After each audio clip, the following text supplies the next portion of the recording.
Ven y sé parte de nuestra experiencia en Fe y Gracia, Puerto Rico.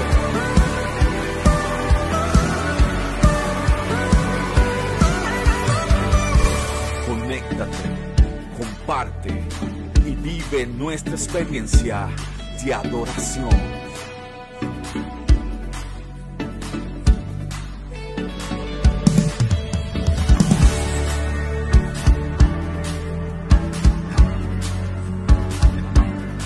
Porque Fe y Gracia es tu casa. Fe y Gracia es tu casa. Hay júbilo en Fe y Gracia, hay libertad en tu casa, celebración y alegría. Hoy es un nuevo día. Hay júbilo.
Son las 8, vamos a tratar de cumplir con el tiempo y ser responsables.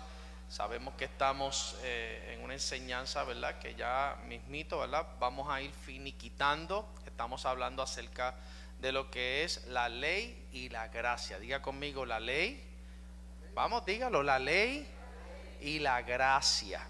Es importante, será importante entender estos conceptos como creyentes, porque se mencionan mucho, ¿verdad? Vemos muchísimas personas que los mencionan, hablan, saben muchos textos acerca de lo mismo, pero no se comprende muy a profundidad.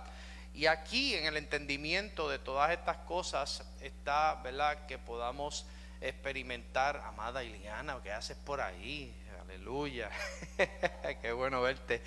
Pero, ¿verdad?, cuando no podemos entender esto de esta manera, pues se nos hace un poco complicado, ¿verdad?, poder entender y comprender cómo funciona la vida, ¿verdad? Cómo debe de funcionar todas las cosas. Y la semana pasada, bueno, la antipasada, comenzamos a hablar acerca de lo que es la ley mosaica, ¿verdad?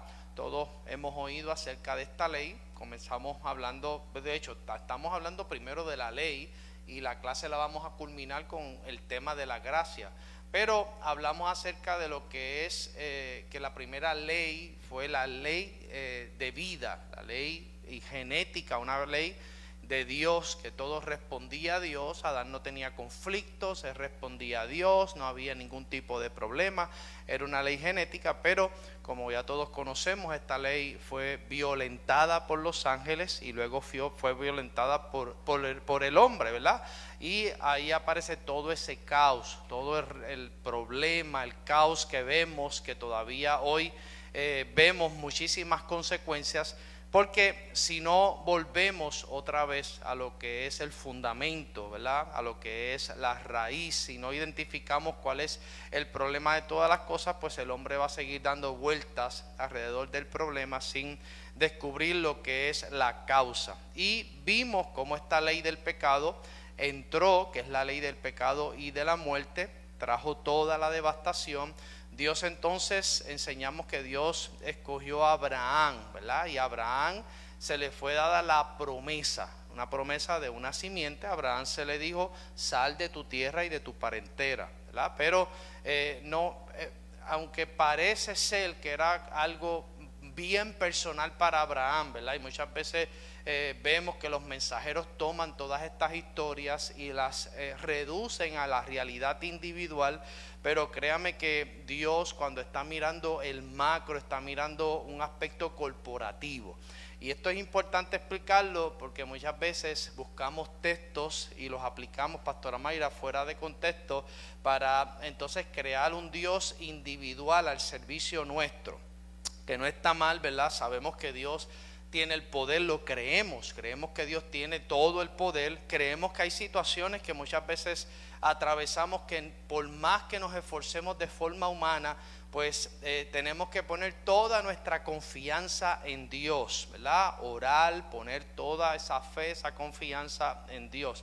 Pero es importante, ¿verdad? Y esto lo hemos enseñado desde la clase número 1 de la primera temporada. Dios tiene, diga conmigo, un propósito eterno. Dios tiene algo en mente, ¿verdad? Que muchas veces no lo podemos comprender, pero en ese propósito eterno está consignada la voluntad de Dios. Y esto para poder comenzar a hablar de todos los aspectos que hemos malentendido por toda la vida, y eso ha migrado generaciones y generaciones. Y por esa causa es que la iglesia, posiblemente, aunque la iglesia no tiene problemas, como vida no tiene problemas, o sea, no existe una iglesia con problemas. Eso es algo que también está mal, pero lo hemos escuchado, ¿verdad que sí? Hemos dicho, tal iglesia tiene problemas. No, los seres humanos que son parte de esa congregación tienen problemas, pero decir que la iglesia tiene problemas es decir que Dios tiene problemas. Entonces tenemos que entender que Dios no tiene problemas, Cristo no tiene problemas, la vida de Cristo como vida orgánica no tiene problemas. Y tenemos que definir estas cosas y hablarlas de la forma correcta. Cuando Dios hace la promesa a Abraham, entonces pasan estas generaciones, pasan los hijos después de Abraham. ¿Quién vino después de Abraham? Vino Isaac. Después de Isaac, ¿quién vino? Jacob. Después de Jacob vinieron los 12 hijos, ¿verdad que sí? Y el hijo menor fue pateado, fue burlado, fue vendido, ¿verdad? Él era como la ovejita negra, todos los hermanos mayores abusaban de él, y este hijo termina en Egipto, y ya explicamos, ¿verdad?, todo lo que pasó en Egipto. Allí terminó siendo vicerrey, ¿verdad? A veces no entendemos los procesos que pasamos en la vida, pero aunque no todos vamos a terminar siendo vicerrey, sí terminamos viendo al final de todas las situaciones que pasamos, terminamos viendo el porqué y entendemos. Porque es importante entender que Dios ya conoce el final de todas las cosas para no entrar en rebeldía cuando pasamos diferentes situaciones. No entrar en ese coraje que muchas veces nos da con nosotros mismos porque las cosas no nos salen como nosotros queremos. Pero tenemos que aprender a confiar. Piense por un momento que José hubiese vivido rebelde, con coraje por todo lo que hubiese ocurrido. Pues no, pues entonces posiblemente no era la persona idónea para ser el vicerrey, porque no se trataba de ser vicerrey. Es que detrás de eso estaba la gestación del pueblo de Israel.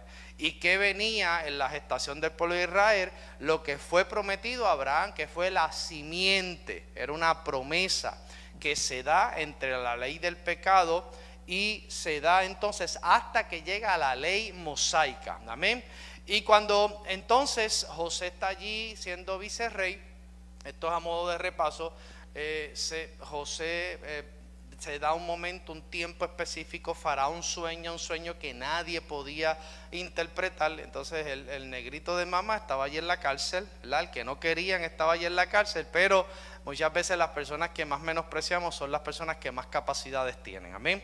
Así que allí llegó José con la interpretación correcta y Faraón dijo: habrá alguien más inteligente que este hombre en donde esté el espíritu de todos los dioses. Pero como él no sabía, él estaba hablando desde la realidad natural, no podía reconocer que era Dios que estaba trabajando y que era el don de Dios el que le da. Por eso es que cuando José le interpreta el sueño, le dice: esto no es algo mío, esto es algo que viene de Dios. Le dio la gloria a Dios, amén. Y allí pudo reconocer, y Faraón se quita el anillo, lo nombra como vicerrey. Él prepara un plan para que entonces no fuera desaparecido, porque los sueños eran tan fuertes que José pudo ver que Egipto tenía el potencial de desaparecer de la tierra, porque el hambre iba a ser terrible. Así que José es nombrado vicerrey, comienza a gobernar sobre las tierras de Faraón, comienza a establecer los graneros, comienza a preparar, ¿verdad?, todo lo que se debía preparar, porque cuando vinieran los 7 años de hambruna, si ese pueblo no hubiese estado preparado, entonces no hubieses vivido, amén. Pero detrás de eso no estaba tanto que Egipto sobreviviera. ¿Quién me puede contestar detrás? ¿Quién se supone que Dios estaba cuidando en todo ese transcurso? Él estaba cuidando el hijo que estaba en una promesa que le había hecho Abraham y que se tenía que gestar en esa nación. Y a veces estas cosas no las entendemos y nos ponemos rebeldes, ¿verdad? Y Dios nos promete algo y salimos corriendo y nos creemos que Dios tiene que cumplir todas las cosas de forma inmediata. Pero esta historia de José está para hacernos concientizar, ¿verdad?, sobre cómo muchas veces Dios camina como dice la Biblia, hay caminos misteriosos de Dios, los misterios de Dios, no los entendemos, no los comprendemos. Pero eso es lo que hace, y allí llega este pueblo. Jacob termina allí con sus hijos. De 90 personas salieron millones de personas. En la liberación de este pueblo, entonces se gesta, ¿verdad?, toda esta nación.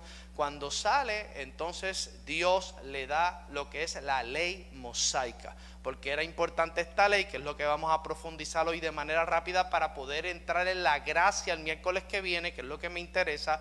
Era importante porque esta ley, aunque no corregía el problema, y dice la escritura, Iliana, que era buena, perfecta y agradable, o sea, la ley era buena, la ley nunca ha sido mala. El problema es que como no la entendemos, la gente se resiste a estos temas, la gente no quiere entender estos temas y prefieren entonces decir: no, la ley es mala, o la ley ahora no hay que cumplirla. Si yo le digo que la ley ahora tiene una demanda mucho mayor, porque la ley ahora ya no está en tabla, ya no es un recordatorio, ahora la ley está escrita en el corazón de usted.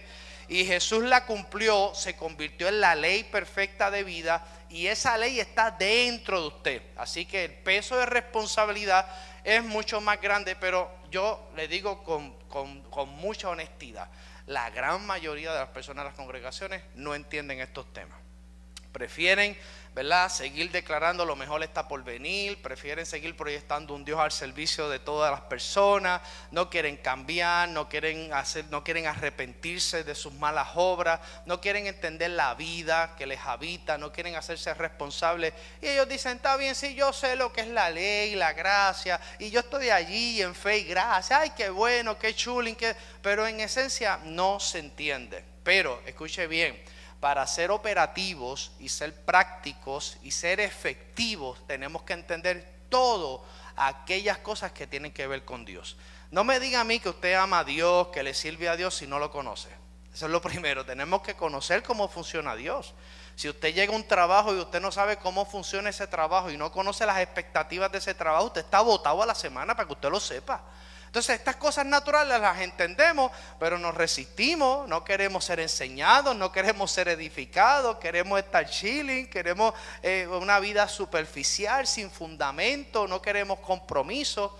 Y todo esto lo resistimos porque créame que a la medida que yo he ido entendiendo todas estas cosas, yo me he involucrado más. Yo me hago más responsable. Algo que tú entiendes de Dios, diga conmigo, me hace responsable.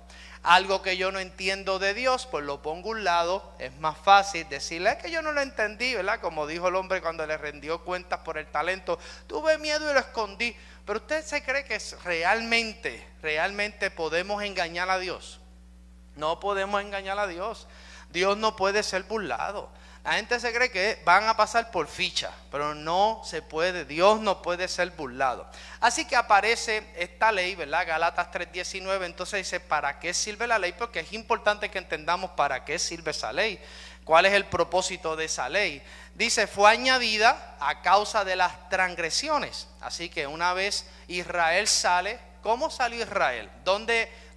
¿Bajo qué estructura se forma el pueblo de Israel? Diga conmigo, bajo una estructura de esclavitud. Así que ellos salen con una mentalidad. Mire, fue tan fuerte el legado de esclavitud impregnado en el corazón de Israel acerca de la esclavitud, que ellos, siendo libres, vivían como esclavos. Hay gente que hoy es libre en Cristo, pero como no conoce la verdad presente, vive como esclavo. Amén, tienen la vida. Israel había salido, Israel estaba tranquilo, Israel estaba en proceso, Dios le había mostrado. Allí cayó, dígame, 10 plagas, vieron las maravillas de Dios. En el desierto tenían sustento. De día había una columna de nube, de noche, el corito ese que le gusta a usted, de día nube, de noche fuego, ¿verdad? Pero nada de eso cambió el sistema de esclavitud de creencias que tenía este pueblo en la mente. Así que Dios entonces decide entonces establecer y encerrarlo todo bajo la ley. Dice que fue añadida a causa de las transgresiones hasta que viniese ¿quién? ¿Qué dice ahí? ¿Quién era la simiente? ¿Quién era la simiente? Cristo Jesús era la simiente. Esa simiente ¿a quién fue prometida? Le dije ahorita, fue prometida a Abraham. Así que es establecida hasta que llega a quien fue hecha la promesa y fue ordenada por medio de ángeles en mano de un mediador. Así que a Abraham fue hecha la promesa, pero a Moisés por ángeles, por mediador, y Dios mismo dice que escribió, ¿verdad?, con su dedo. Las primeras tablas las escribió Dios. ¿Cuántos lo sabían? Las segundas tablas las tuvo que escribir Moisés, porque Moisés era un testaduro. ¿Conoce gente testadura? ¿Conoce gente que ¿a quién? ¿Tú? Ah, ok, está bien, aleluya. Chuto, ¿eres testarudo? ¿Verdad? Todos tenemos una parte testaruda dentro de nosotros, pero eso fue hecho, ¿verdad?, para poder, es que esa naturaleza, perdone la palabra que yo voy a usar, pero eso es como una naturaleza animal. Es una naturaleza irracional. El pecado es algo irracional. El pecado se resiste. El pecado, de hecho, el pecado no tuvo solución. No tiene solución ni tendrá solución. Por eso es que el pecado como naturaleza, Cristo lo crucificó y lo sentenció a la cruz de una vez y para siempre. Él decidió no perdonar el pecado, sino erradicar el pecado. Amén. Así que una cosa es perdonar. Durante el antiguo pacto se perdonaban los pecados de forma remedial mediante los sacrificios. Eso lo vamos a hablar ahorita, porque parte de lo que es los mandamientos establecían, parte de los mandamientos tenían que ver con la ley ceremonial. Y se perdonaba, ¿verdad?, los pecados, pero la causa, la raíz del problema no podía ser erradicada, porque la ley, aunque sí señalaba, es como si yo soy la ley y Eric tiene una infección, yo la señalo, pero yo no resuelvo el problema de la infección hablándole a esa infección. ¿Cómo yo resuelvo el problema de la infección? Con antibióticos. Entonces Cristo en esencia fue el antibiótico que eliminó de una vez y para siempre esa infección para que el hombre no tuviera excusa de decir es que yo no puedo. Por eso yo lo repito aquí muchas veces, ¿verdad? Y hay gente como que le cae pesado esto, pero la Biblia dice que todo lo podemos en Cristo que nos fortalece. No existe, no dice que es que podemos algunas cosas. Así que hay gente que puede pero no quiere. No se trata de no poder, Iliana, se trata de que hay personas que simple y llanamente no quieren. Todos, como Él puede, nosotros podemos. Y es un aspecto conferido, amén. Así que la pregunta que es clave para poder entender y que posiblemente muchas personas hoy se están haciendo es ¿cómo era la constitución de esta ley? ¿Verdad? ¿Creen que la ley de Moisés eran solamente 10 mandamientos? Cuando hablamos de la ley de Moisés, le vienen, ¿verdad? ¿Qué es lo que nos viene? Yo me acuerdo que desde pequeñito yo veía la película con las 2 tablas. Y para mí, cuando yo pensaba en la ley de Moisés, pensaba en las 2 tablitas con las 10 prohibiciones. Amén. Pero ¿sabe qué? No eran 10 solamente. Dígale a alguien, eran 613 mandamientos. 613 mandamientos que tenían que ser cumplidos. Fíjese que Dios establece esos 613 mandamientos para trabajar con una naturaleza desde afuera. Y entonces le decía al hombre, a través de la instrucción escrita y la repetición, ¿verdad? Y la constitución de todo lo que es el culto religioso que requería la ley de Moisés, pues le decía, para poder resolver, y como tú eres un pecador, para que tú seas justo, pues entonces tú tienes que cumplir los 613 mandamientos. Dígale a alguien, eso era imposible. Por eso el único que pudo cumplir toda la ley fue Jesucristo. Diga conmigo, eso es pura gracia. Entonces al él poder cumplir esa ley, entonces él sí es declarado justo. Ningún hombre, escuche bien, ningún hombre sobre la tierra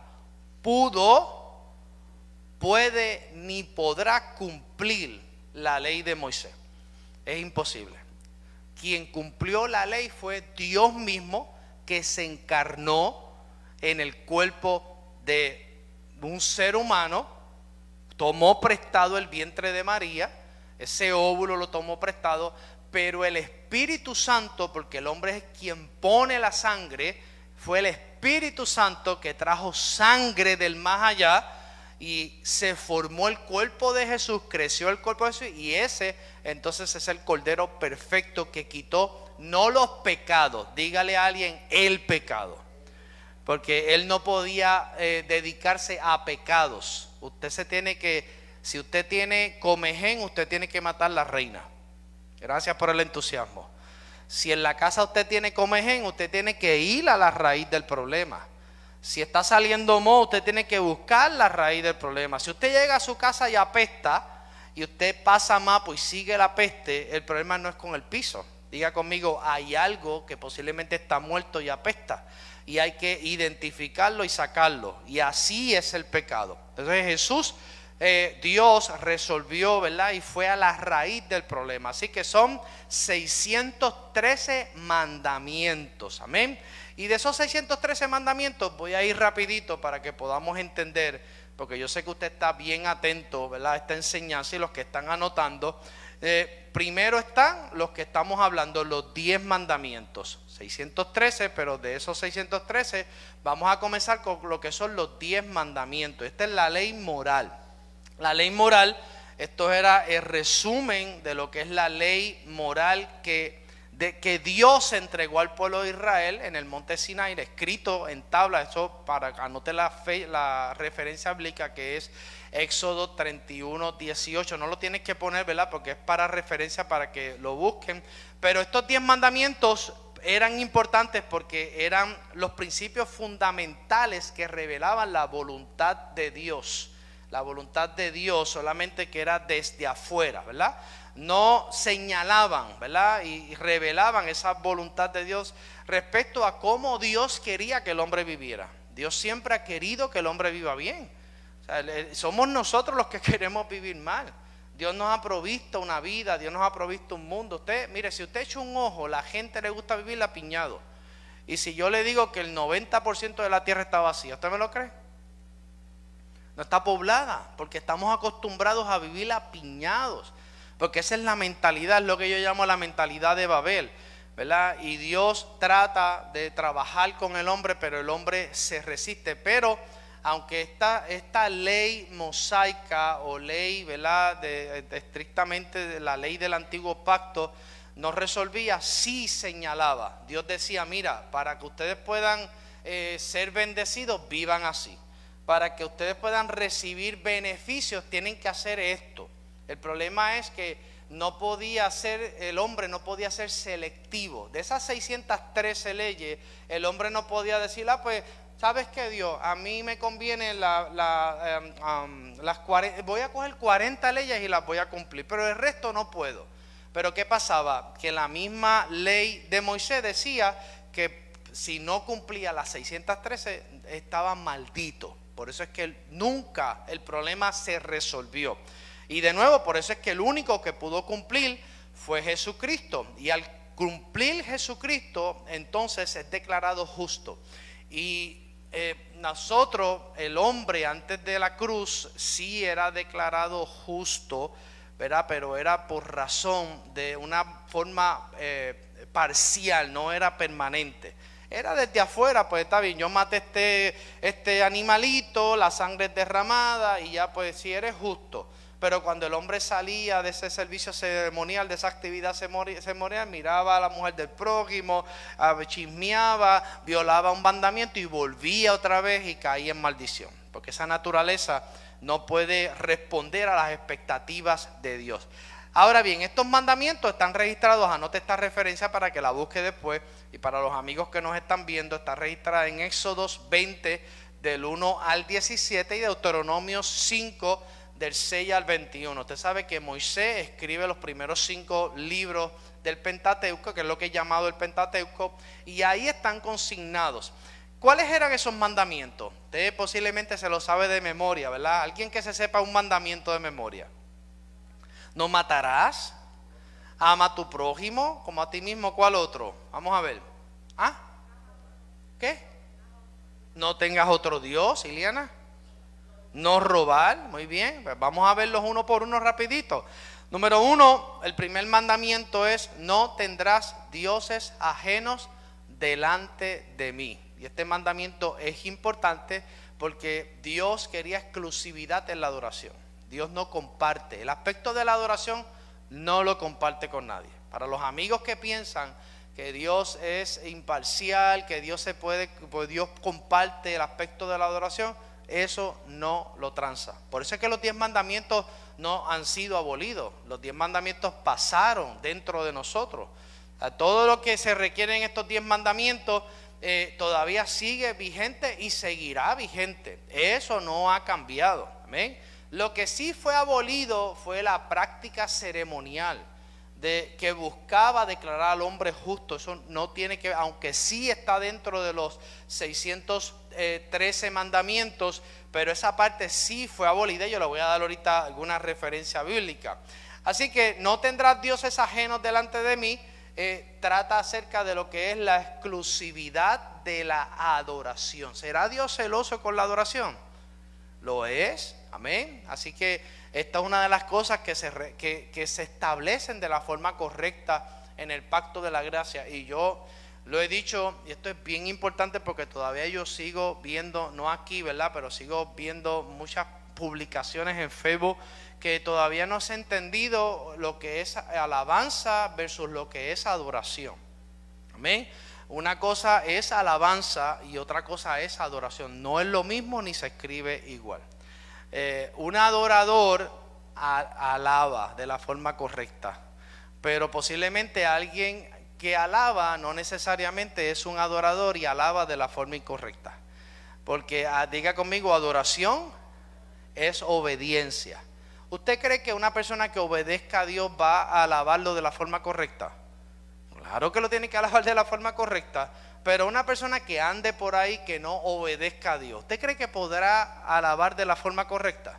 No va a alabar de la forma correcta, va a alabar como le da la gana.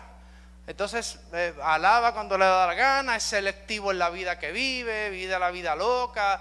¿Por qué? Porque todavía no ha entendido, amén, y no ha entendido que la raíz, o sea, la fuente que debe producir nuestra alabanza tiene que ser desde la adoración, desde la obediencia, amén.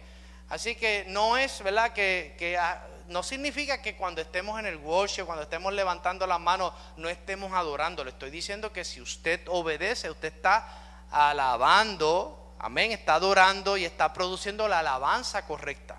¿Por qué un adorador produce la alabanza correcta? Porque alaba a Dios de la forma que Dios espera, no de la forma que le conviene, no a la comodidad, sino de la forma. ¿Usted cree que un adorador tendrá problemas con alabar las veces que le puedan decir? De hecho, le voy a decir algo, y esto rompe muchos paradigmas mentales que nosotros tenemos, pero un adorador no hay que decirle alaba, ¿ok? O sea, se supone que el worship esté aquí con la música y ustedes sigan ahí alabando sin ningún tipo de problema, si es que son adoradores. Si un día llegamos aquí y está esto en silencio, si ustedes son adoradores, ustedes se van a convertir en la música, en el olor que va a impregnar este lugar. No es que vamos a eliminar esto, pero se lo digo, ¿por qué? Porque no podemos crear una dependencia de esto, amén. Porque la vida de nosotros no podemos limitarla a este lugar.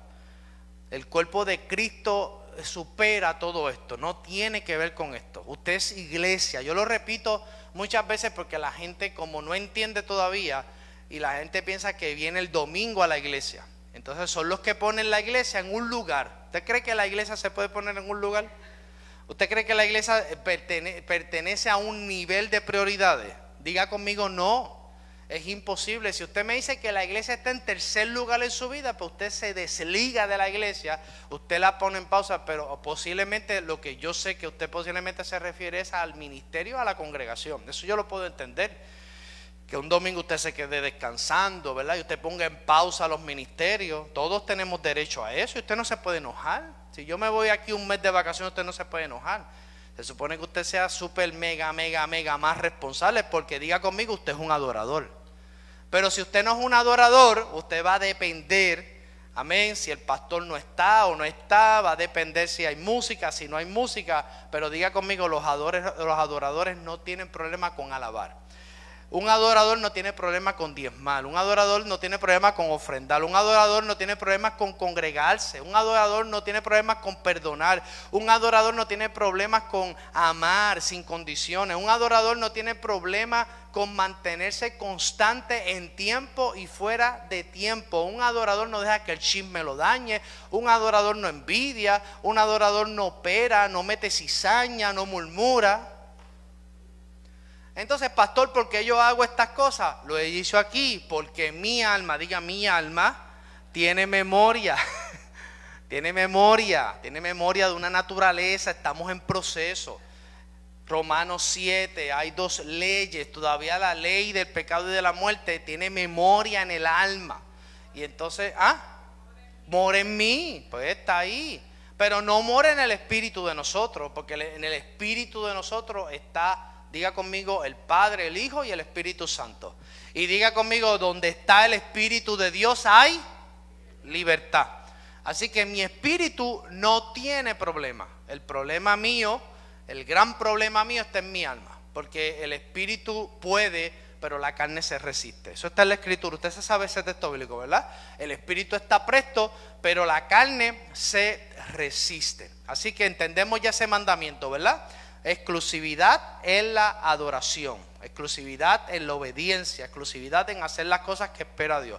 El segundo mandamiento, no te harás imagen ni ninguna semejanza para adorarla. Así que Dios entonces lo segundo que establece en los 10 mandamientos, estamos hablando de la ley moral de Dios, que son los 10 mandamientos escritos en tabla, se refiere a la prohibición de la idolatría. No hay, mire, le voy a decir algo.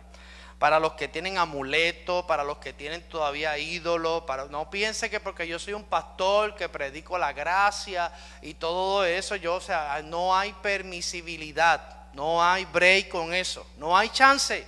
No hay chance, su confianza no puede estar en un ídolo, que si San Pedro, que si San Benito, que si la vela que de los 7 curanderos, que si la madre de los tomates, todas esas cosas. Absolutamente, diga conmigo, nada.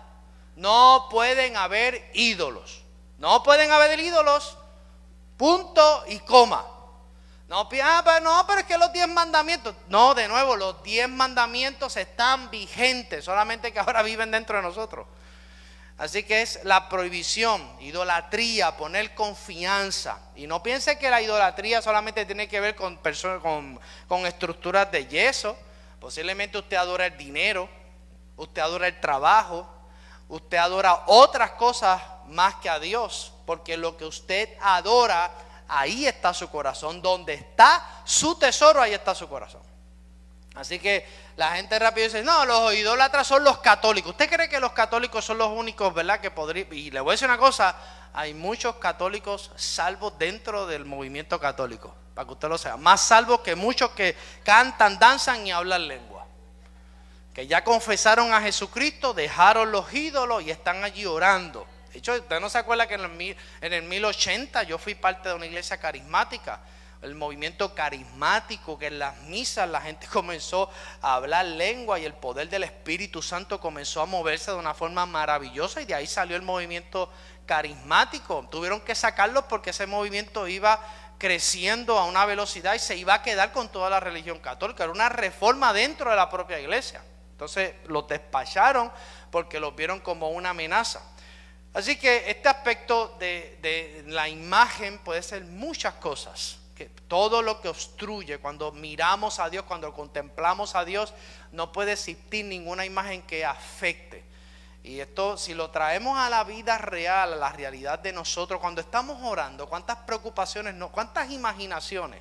Usted está orando y está pensando en el maremoto que viene de allá ahora, hay una declaración de tsunami, y usted orando al Señor ahí, entonces la imagen de la ola entrando a Puerto Rico. ¿Usted no piensa que eso es una imagen? O la imagen de la próxima pandemia, o del terremoto, o de tantos problemas. Por eso es que Dios no quiere que haya ningún tipo de imagen, porque la imagen termina llevándonos a idolatrar. De hecho, nos convertimos en aquello que idolatramos. Por eso es importante entender todas estas cosas. Número 3, no tomarás el nombre del Señor tu Dios en vano. Así que lo tercero que Dios establece en la ley moral de Él, la primera parte de estos 613 mandamientos, es que establece el uso reverente del nombre de Él. ¿Cuántas personas no usan el nombre de Dios? Por Dios, y te lo juro por Dios, y tú dices, una charlatanería, por Dios santo. ¿Cuántos de nosotros nos decimos, por Dios santo, créeme? Pero la Biblia dice que no usemos el nombre de Dios en vano. Eso está ahí. ¿Usted cree que eso ha cambiado? No, tenemos que tener mucho cuidado y tenemos que ver, ¿verdad? Por eso es importante no resistirnos a enseñanzas como esta, para repasar cosas que no han cambiado, cosas que están vigentes. Amén. Lo cuarto es, acuérdate del día de reposo para santificarlo. En aquel momento, como era desde afuera hacia adentro, pues entonces Dios le exige a esa naturaleza de pecado que reposara 24 horas. ¿Por qué? Porque era una naturaleza estresada, una naturaleza afanada, una naturaleza que no tenía controles. Y Dios dice, pues ¿sabes qué? Vas a entrar en un reposo, no vas a hacer nada desde las 6 de la tarde del viernes hasta las 6 de la tarde del sábado. Era de viernes a sábado, de 6 a 6 se entregaba. Era como si tú hicieras un ayuno de 24 horas. Durante ese tiempo, ¿verdad? Más allá de cesar de hacer funciones, la intención de Dios era que se sentaran en la mesa, que cenaran, que contemplaran el líder de la familia o el líder del clan recitaba el día que saliste de Egipto, que Dios te sacó con maravillas, con portentos. Se hacían muchísimas cosas para que esa naturaleza reflexionara. Era más un tiempo de reflexión. Amén. ¿A cuántos nos hace falta entrar en esos tiempos de reflexión? Ahora en el caso de nosotros, de 24 horas pasó a una vida, porque Jesús dijo: el que quiera reposo, venga a mí. Venid a mí todos los que están trabajados y cargados. Y eso lo vemos en Hebreos capítulo 3 o 4, que habla acerca del reposo. Israel resistió ese reposo. Israel pudo haber participado de ese reposo y resistió, tentó al Señor, ¿verdad? Y rechazó ese reposo. Pero tú y yo ahora estamos en un reposo eterno. Es como un Shabbat. Entramos un viernes a las 6 de la tarde y no hemos salido. Por eso es que Jesús murió un viernes, sábado y domingo resucitó. Y cuando resucitamos en ese reposo eterno. Esto es un misterio, amados, y es importante que lo comprendamos. El 5, honra a tu padre y a tu madre. Eso es otro mandamiento, ¿verdad? Y dice: para que tus días sean ¿qué? Alargados. Así que el honrar al padre y a la madre es un requisito, Dios lo establece para alargar la vida de las personas. Quien no honra a su padre y a su madre, dice Hebreos 20:20, que su espíritu se apagará. Y esto no hablamos de que es muerte física, sino que se apaga en muchas cosas.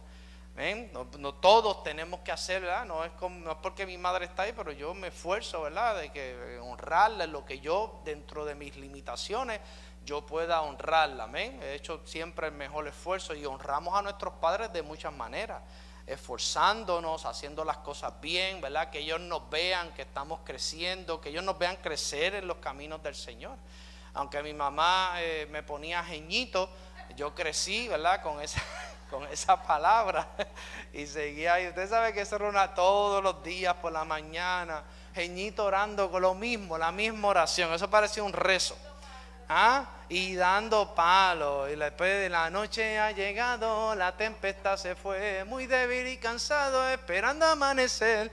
Muchachos, esa canción todos los días. Y mami se gozaba con jeñito, lloraba y sentía la presencia del Señor. Y yo aborrecido de camino a la iglesia. Pero ¿sabe qué? Escuche bien, no retornó atrás vacía esa palabra. Esa palabra fue trabajando, porque yo tenía 12, 13 años, 14 años, yo estaba como Chu, y uno está rebelde a la vida, ¿verdad? Hasta que uno decide, porque un día nosotros tenemos que decidir amar al Señor, ¿verdad que sí? Mi mamá me puso, ¿verdad? Lo básico, pero un día yo tuve que decidir, ¿verdad? Y eso fue a cuestas de golpes en la vida. Con la sabiduría que yo tengo hoy, pues posiblemente muchos errores que yo cometí en el pasado, pero ya eso es, ¿cómo es? Por tiempos pasados, ya las cosas viejas pasaron, todas son hechas nuevas y estamos ahora en una nueva vida. Así que todos los jóvenes que están aquí, lo importante es que puedan oír hoy, ¿verdad? Porque la palabra no retorna, tiene un efecto, no regresa a Dios vacía. Así que honrar al padre y a la madre, Dios establece entonces respeto y obediencia a los padres. Eso produce, diga conmigo, larga vida. Y cuando hablamos de vida, no lo vamos a limitar solamente a la vida biológica, lo vamos a abrir a todos los aspectos que tienen que ver con la vida operativa sobre la tierra. Esto es un mandamiento que trae grandes beneficios, amén. Y usted ve que la juventud va bajando porque no entienden este principio, pero a la medida que vayamos entendiendo, se va creando un sentido de responsabilidad, y esto es de las cosas más gloriosas que tenemos que entender. El otro mandamiento, que es el 6 de la ley, de la parte de lo que es la moral de Dios, es no matarás. Así que establece ahora, diga conmigo, el respeto a la vida. Nadie tiene derecho, con este caso que se está viendo, no sé si usted ha visto el caso, ¿verdad? Yo sé que de forma natural uno le da coraje, ¿verdad? Y uno no sabe cómo va a responder. Y posiblemente todos los elementos justifican ese acto, pero Dios no lo justifica. Diga conmigo, Dios no lo justifica. Por eso tenemos que tener mucho cuidado, ¿verdad? Como afirmamos las cosas, ¿verdad? Porque hoy, ¿verdad? Así como ese padre hizo eso por causa del daño que le estaban haciendo a esa hija, también ese hijo que murió tiene unos padres que están sufriendo también. Por eso es que eso es un aspecto que se tenía que dejar en las manos de la justicia. Para eso está la justicia, para eso están las autoridades. Y usted podrá decir, eso es fácil decirlo. Claro que de la boquita es fácil decirlo, pero vivir esa situación es un poco complicado. Yo le digo que personalmente yo no sé cómo yo actuaría desde la realidad natural, pero desde la realidad de Cristo tengo que perdonar, tengo que abrazar, tengo que dar y tengo que mirar las cosas con misericordia, porque muchísimos cristianos son ahora salvos, están en las papas y entonces tenemos las congregaciones llenas de fiscales en vez de llenas de gente que vea las cosas como las ve Dios. Porque Dios no ve un pecado individual, Dios no ve un acto inmoral individual, Dios ve el pecado. Entonces Dios resolvió el problema del pecado y Dios ve también a la misma vez la justicia, el amor, que es para todas las cosas. Porque de tal manera amó Dios a un tercio de la tierra. ¿Qué dice la Escritura? Porque de tal manera amó Dios al mundo. No lo migró, no dijo que era 1%, sino que era a todo el mundo y envió a su Hijo para resolver ese problema. Usted no tiene que estar de acuerdo conmigo, le voy a hablar a ellos, ¿verdad? A los que me están viendo a través de la transmisión. Pero de hecho es en la Biblia. Usted tiene que estar de acuerdo con la Escritura. Yo estoy hablándole conforme a la Escritura. Es lo que dice la Escritura, porque la Biblia dice que hablemos conforme a la palabra de Dios. El que hable, hable conforme a la palabra de Dios. No podemos hablar otra cosa. No matarás, no cometerás adulterio, fidelidad en el matrimonio, hacer todo el esfuerzo por ser fiel. Todas las personas, escuche bien, tienen la capacidad de ser fieles. De hecho, Dios ha puesto el fruto de la fe. Cuando Él habla del fruto de la fe, no es la fe que todos conocemos, es la palabra pitzi. Pitzi es fidelidad, capacidad. Así que la nueva creación en nosotros, o la nueva vida, nos da la capacidad de ser fieles. ¿Sí? No existen personas que no puedan ser fieles. Existen personas que no hacen uso del fruto de la fidelidad. Así que usted tiene que ver, ¿verdad? Para eso tenemos el Espíritu Santo, para poder ver esa realidad. El otro mandamiento es no hurtarás. Y esto tiene que ver con el respeto a lo que es la propiedad ajena. Quien no tiene a Cristo, ¿verdad?, y anda por ahí en la libre, no respeta la propiedad ajena. Se abren las puertas, rompen le guayan los carros. Yo he visto una de cosas. Te chocan, siguen corriendo, o sea, no le importa nada. Entonces, eso es lo que dice ahí: no hurtarás. Dañar la propiedad, el respeto a la propiedad ajena, el cuidar, el hacernos responsables. Mire, las cosas más simples. Si usted ve una basura, usted la recoge. Yo voy por las oficinas y si yo veo una lata detrás, yo voy tenemos que tener esa capacidad de cuidar, porque cuando no hacemos nuestra parte estamos hurtando, estamos dañando esa propiedad ajena, y Dios también está pendiente a estas cosas. Lo otro, que es el 9º mandamiento, es no hablarás contra tu prójimo falso testimonio. Así que habla de honestidad y verdad. Y el 10 es no codiciarás lo que pertenece a tu prójimo. Esto tiene que ver, ¿verdad?, con codiciar una mujer, codiciar el siervo, codiciar la criada, codiciar el buey, codiciar el asno.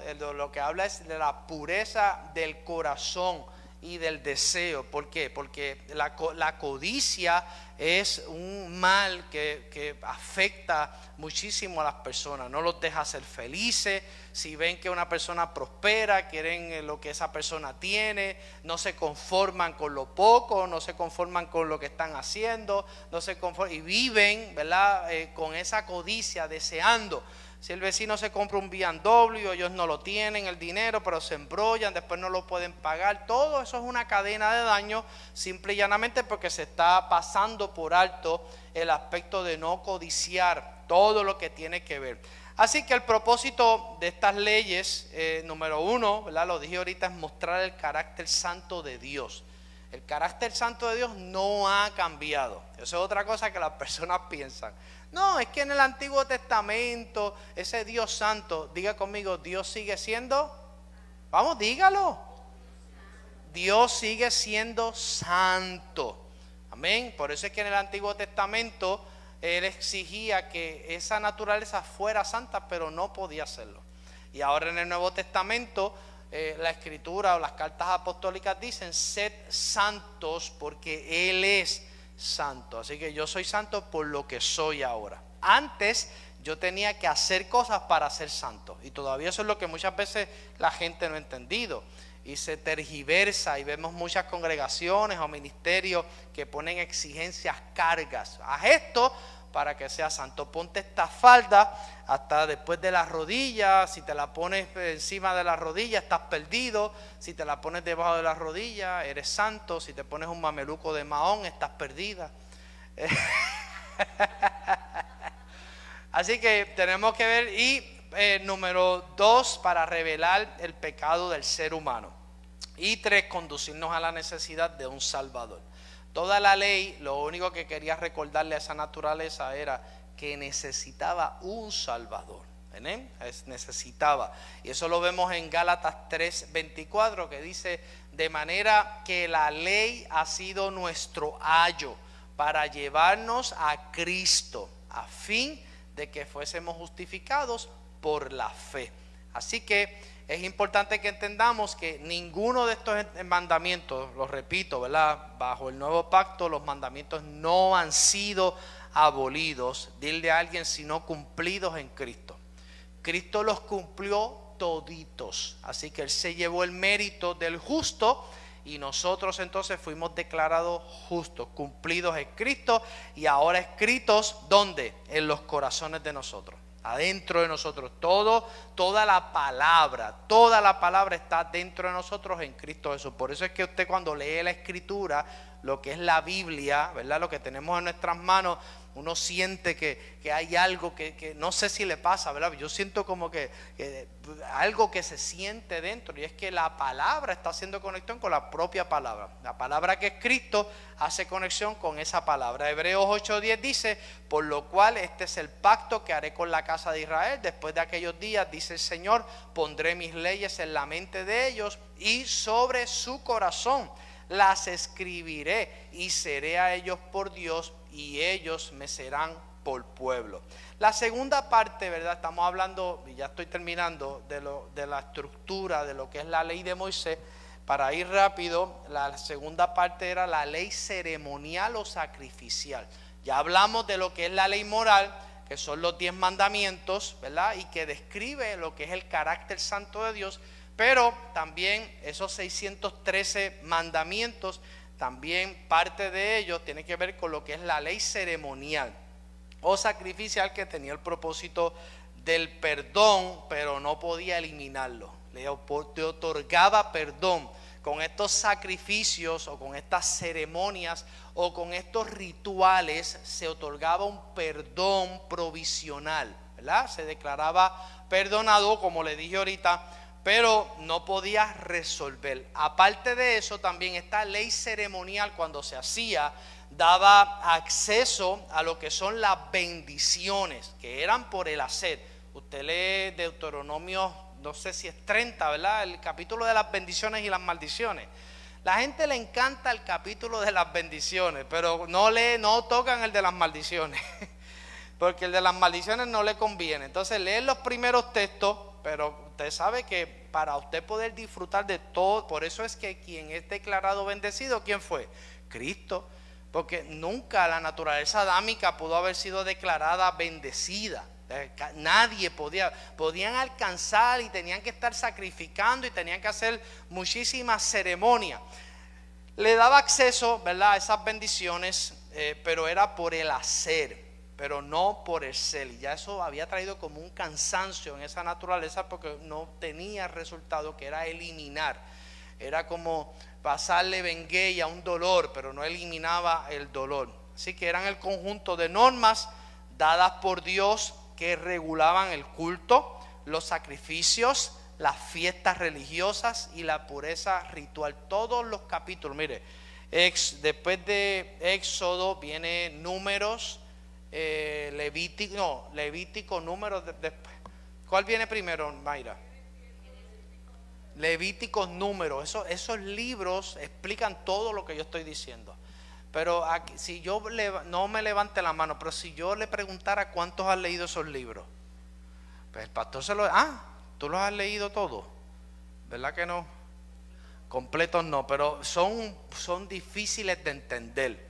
Pero sí, Grace los ha leído todos. De verdad. Wow, tremendo. Así que todo esto resumía, ¿verdad?, lo que es las fiestas religiosas, la pureza. Y cuando hablo de fiestas religiosas, ¿verdad?, hablo de lo que eran las fiestas de la semana, las fiestas, un sinnúmero de fiestas que eran tipo y sombra y apuntaban una realidad, apuntaban hacia Cristo. Así que simbólicamente era hacia Cristo que apuntaba todo esto, quien sería el Cordero de Dios que quitaría el pecado. Amén. San Juan 1:29, ponte ahí ese texto bíblico.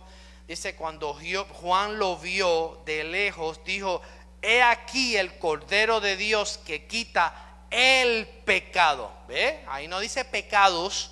¿Qué dice ahí?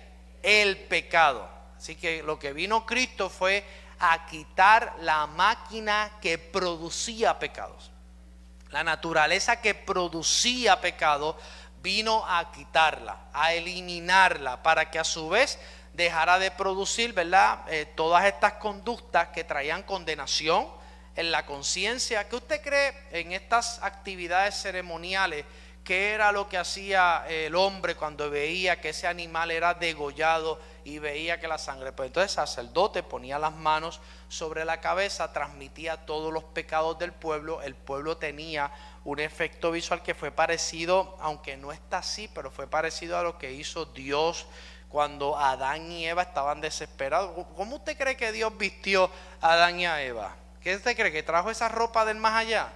Él hizo un sacrificio. El primer sacrificio lo hizo Dios delante de la vista de Adán y Eva, porque ellos estaban tan y tan atormentados por el error que habían cometido, que las opiniones rabínicas dicen que hasta la intención era de ellos hasta quitarse la vida, porque no podían con la culpa, no podían manejar, porque la capacidad espiritual estaba apagada. Ellos no tenían cómo resolver el problema. Ahora tenían un alma mañosa, loca, que no se veía hacia dónde. Entonces Dios hizo un sacrificio, mató un animal y lo vistió, tipo y sombra de lo que iba a ser Cristo, ¿verdad? Así que esto es lo que ocurre.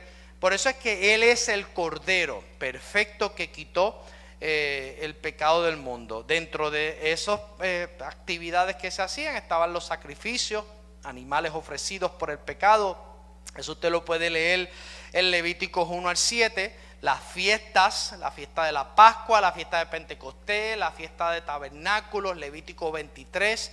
El sacerdocio levítico. Usted sabe que Cristo terminó siendo el último sacerdote que entró de una vez y para siempre, cerrando ya lo que es el ciclo de actividades sacrificiales, de sacrificios de animales, porque Él fue el último sacrificio. Él se convirtió en ese último. Él entró de una vez y para siempre, y nosotros entramos juntamente con Él al lugar santísimo. Antes, en la ley, solamente entraba el sumo sacerdote, y si ese sumo sacerdote estaba mal, usted sabe qué le pasaba, ¿verdad?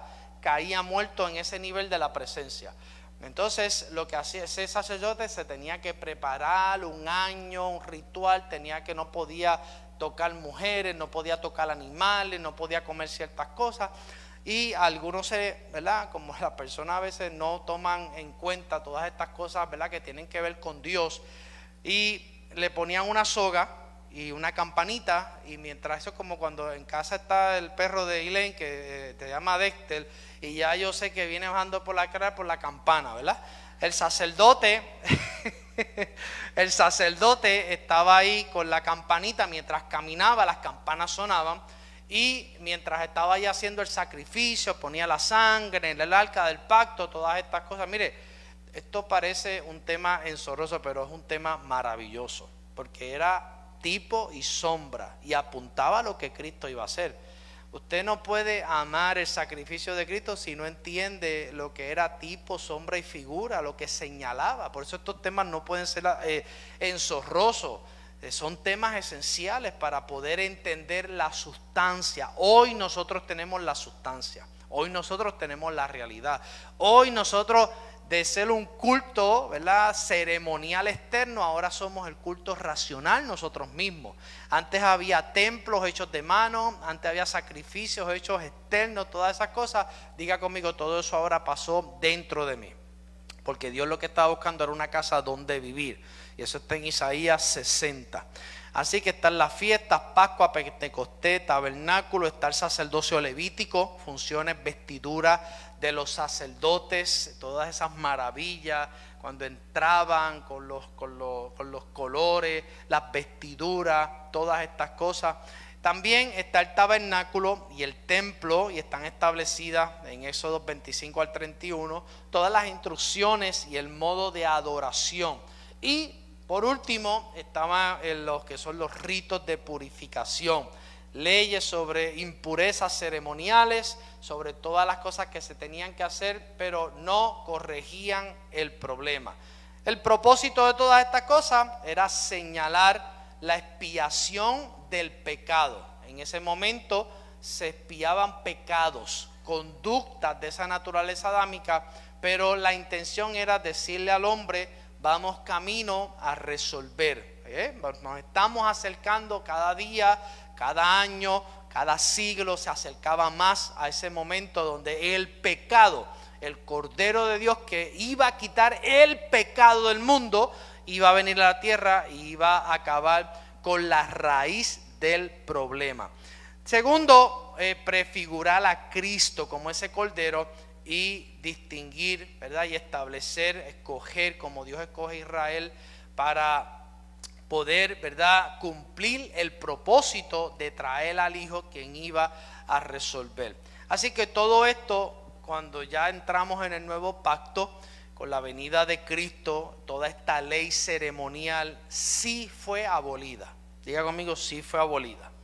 No pueden haber eso. Mire, yo le digo, cuando yo escucho a estos predicadores que si está la vaca azul allí en Israel, que si tienen otra vez los sacrificios para hacerlo, mire, no, eso no va para ningún lado, perdóneme, no procede. Dios no está esperando ni la vaca azul ni la vaca roja, porque Dios se sació ya con el sacrificio de su Hijo, de una vez y para siempre. Y muchas cosas que queremos establecer como que van a ocurrir fueron simbólicas. Parte se cumplió, hay cosas que no se ha cumplido, muchas palabras que nosotros pensamos que está hacia el futuro como promesas ya han sido promesas cumplidas en Cristo Jesús. Y todas estas cosas tenemos que entenderlas para poder ser responsables, para poder entender que hay cosas que sí son promesas, pero si la Biblia dice que todas las promesas se cumplieron en Cristo Jesús, el cumplimiento de promesas nos hace responsables. Pero la gente no quiere entender eso, porque es mejor esperar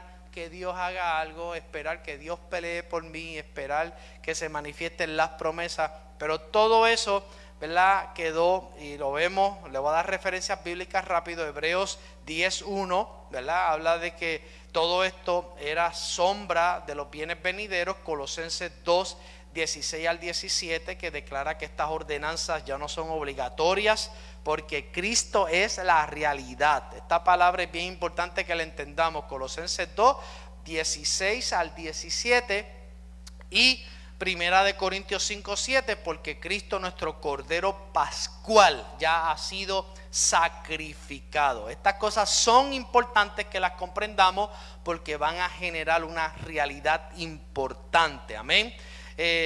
Para poder, ¿verdad?, ser proactivos, porque Cristo entonces se convierte en esa Pascua eterna. Ya somos perfectos en esa realidad. Por eso, con un sacrificio el Señor hizo perfecto para siempre, no un tiempo. Y también anote esta referencia bíblica que está en Hebreos 10:14. Por último, está dentro de esas 613 mandamientos, y ahora sí que voy a terminar, está la ley de usos, costumbres y convivencias como nación. El Señor tiene que establecer una ley de costumbre, de uso, de comercio, de intercambio, de todas estas cosas, porque aquí particularmente estaban incluidos los asuntos sociales para evitar que vivieran como bestias salvajes. Si Dios no le pone también en esas 613 leyes, entonces ellos iban a vivir como salvajes, no iban a tener orden, no iban a... Y esta era la ley que debía gobernar. Israel, si hubiese abrazado estos 613 mandamientos y no hubiese querido ser como el resto de las naciones, posiblemente hoy se hubiese sumado, ¿verdad?, a lo que es la iglesia, porque el plan de Dios siempre fue la iglesia. Pero que ellos le dijeron a Samuel: no, queremos un rey como tienen el resto de las naciones. Y el Señor, Samuel va allí llorando y le dice: mira, esta gente te está rechazando. Y el Señor le dice a Samuel: ponle rey, porque no te rechazan a ti, me están rechazando a mí. Así que no cojas esto personal. Por eso es que, por ejemplo, yo como pastor no puedo coger nada personal. Yo tengo que administrar desde la gracia, pero yo no puedo tomar las cosas personales, porque le hace daño a mi salud, desestabiliza mis pensamientos, no me permite prepararme para seguir educando y predicando la palabra. Y Israel le dice: no, queremos un rey. No, y Dios le dice: no te están rechazando, pero adviérteles, ¿verdad? Porque a los testarudos hay que decirle así: ¿tú quieres hacerlo? Pues yo te voy a decir lo que te va a pasar. Y Dios le mandó a decir a Israel: te voy a poner un rey, pero te van a poner impuestos, te van a quitar a tus hijos, los van a esclavizar. Todo el sistema contributivo del que usted se queja hoy es el que Dios nunca quiso que estuviese sobre su pueblo. Pero Israel, como quería igual, se estaba copiando, quería hacerlo, pues esto es lo que se da.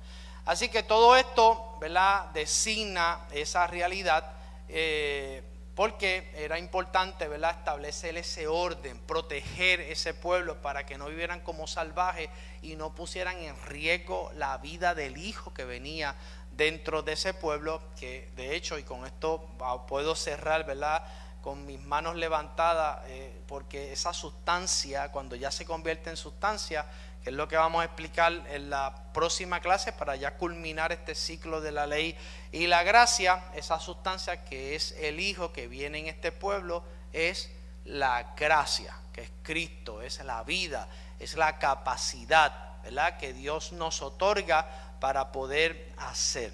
Santiago 2:10, anote esa referencia. Es importante porque hay gente que quiere vivir en la ley y la gracia, pero no es que la ley nos habita, la ley del Espíritu de vida, pero si usted vive en la ley de Moisés, usted tiene que cumplir. Usted no, porque para poder desligarte se tiene que dar un divorcio de esa ley, se tiene que dar una muerte, y eso hay referencia bíblica. Pero no voy a seguir hablando de este tema, porque si le digo que voy a seguir hablando de la ley, no vienen el miércoles que viene. Ya yo los conozco. Pase a la gracia, vamos a la gracia rápido. Pero esto lo estoy tocando de forma superficial, pero yo le exhorto a que busque, siga leyendo, siga entendiendo, amén, porque todo esto nos ayuda. Gálatas 3:10, anote esa referencia bíblica, es importante, porque si usted quiere vivir en la ley, tiene que cumplir toda la ley, de lo contrario es maldito, amén. Y Romanos 8:3-4, porque es importante que entendamos, ¿verdad?, como dice ahí: porque lo que era imposible para la ley, por cuanto era débil por la carne, Dios, enviando a su Hijo en semejanza de carne de pecado, y a causa del pecado condenó el pecado, para que la justicia de la ley se cumpliese en nosotros, que no andamos conforme a la carne, sino que andamos, diga conmigo, conforme al Espíritu. Así que esto es vital. Hebreos 10:1, le estoy dando ahí las referencias porque no voy a seguir con este tema el miércoles que viene. Gálatas 3:21 al 23 al 24, y para que usted pueda seguir en la casa estudiando esta realidad. Amén. Dudas con la ley de Moisés, dudas, preguntas, los podemos graduar de la ley, del tema de la ley. Hemos estado hablando durante 8 miércoles con acerca de lo que es la ley. Comenzamos con la ley del Espíritu, hablamos de la ley del pecado, ¿verdad?, leyes que son genéticas, que están dentro, son leyes que siguen funcionando, no tienen, por eso es que la ley de Moisés le pone freno y los amenaza desde afuera, señala, los condena, los obliga bajo presión. Pero era un ayo, estaba conduciendo esta naturaleza era como que le estaba haciendo la camita para después crucificarlo, porque esa naturaleza estaba condenada, no tenía expectativa. Dios no tiene expectativa con la naturaleza de la carne. Esa vida que muchas veces la gente quiere mejorar, Dios no tiene ninguna expectativa. Por eso es que el aspecto y el trabajo de Dios no es individual. A mí me preocupa mucho cómo ahora la tendencia de muchos predicadores, las propias profecías, ya no se ve señalar la causa de los problemas, ahora se promete, ¿verdad? Se promete con unas expectativas, pues lo mejor. Yo me pregunto, cuando alguien le profetiza a una persona que le va a ir bien, ¿a quién le está hablando? ¿A la naturaleza del pecado o a la vida de Cristo que le habita? Aparte de que en el Nuevo Testamento es el espíritu de la profecía de Jesucristo. Aquí tenemos a Ileana, ¿verdad? Que es una profeta aquí de oficio, y ella y yo hemos hablado y ella está clara en esto, que toda la profecía, toda palabra tiene que conducir a la persona a entender y a señalar que la carnalidad no funciona. La carne no va a ser mejorada, la carne está sentenciada, y lo que sí tiene que ser entendido es la vida que nos habita, y a la medida que entendemos la vida que nos habita, dile a alguien, nos hacemos responsables. Dele un aplauso al Señor y póngase sobre sus pies. Amén. Que Jehová te bendiga y te guarde, que Jehová haga resplandecer su rostro sobre ti, que tenga de ti misericordia y que ponga en ti su paz, su shalom y su bendición. En el nombre de Jesús, amén. Gracias por ser parte de nuestra experiencia de adoración en Fe y Gracia, Puerto Rico. Recuerda, todos los lunes, redes de oración. Miércoles de break. Viernes, culto de jóvenes, Generación Fe. Y no te pierdas todos los domingos nuestra experiencia de adoración en Fe y Gracia, Puerto Rico.